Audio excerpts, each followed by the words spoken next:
Nous débutons cette page internationale avec l'AES. Le Burkina Faso, le Mali et le Niger officialisent le retrait de la CEDEAO. Le Niger, le Mali et le Burkina Faso ne font plus partie de la communauté économique des États de l'Afrique de l'Ouest. Leur retrait annoncé il y a un an est désormais effectif. Ces trois pays reprochent à l'organisation régionale de privilégier les intérêts des dirigeants au détriment des populations. Ils dénoncent également les sanctions économiques imposées après les changements de régime. Face à cette rupture, ils ont créé en septembre 2023 l'Alliance des États du Sahel, une nouvelle structure visant à renforcer leur souveraineté en matière de sécurité et d'économie. Ce retrait marque un tournant pour l'Afrique de l'Ouest. La CEDEAO doit désormais repenser son rôle tandis que l'AES cherche à s'imposer comme une alternative régionale. Et puis à Rome, le Vatican, le pape François appelle à un cessez-le-feu en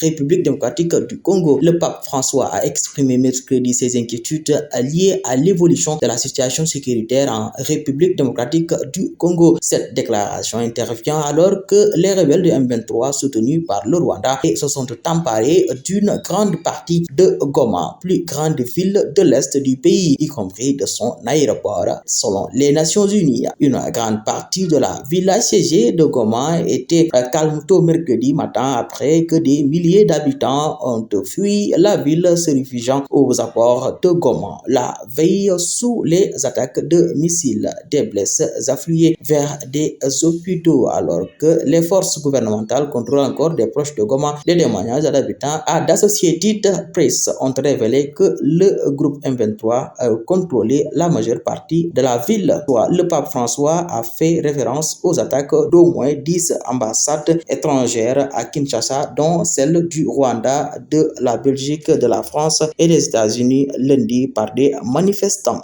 Et pour boucler ce tour d'horizon des actualités étrangères, nous allons toujours parler de la République démocratique du Congo, Goma, au mai du M23. Les États-Unis ont exprimé leur inquiétude au Rwanda suite à la prise de Goma par les rebelles M23. En 2 jours, ces rebelles ont consolidé leur contrôle sur la ville congolaise de 2 millions d'habitants. Des tirs sporadiques continuent dans certains quartiers. L'assaut de lundi a fait de nombreuses victimes et a saturé les hôpitaux. Les casques bleus se sont réfugiés dans leur base. Mardi, les rebelles ont pris le contrôle de l'aéroport de Goma, menaçant l'acheminement de l'aide humanitaire. Washington a demandé à l'ONU d'agir et l'Union africaine exige le retrait du M23. Cette situation représente la pire escalade du conflit en plus de 10 ans. Le président congolais Félix Tshisekedi ne s'est pas exprimé depuis le début de la crise. Son gouvernement a dénoncé l'offensive des rebelles qu'il qualifie de déclaration de guerre du Rwanda. Goma occupe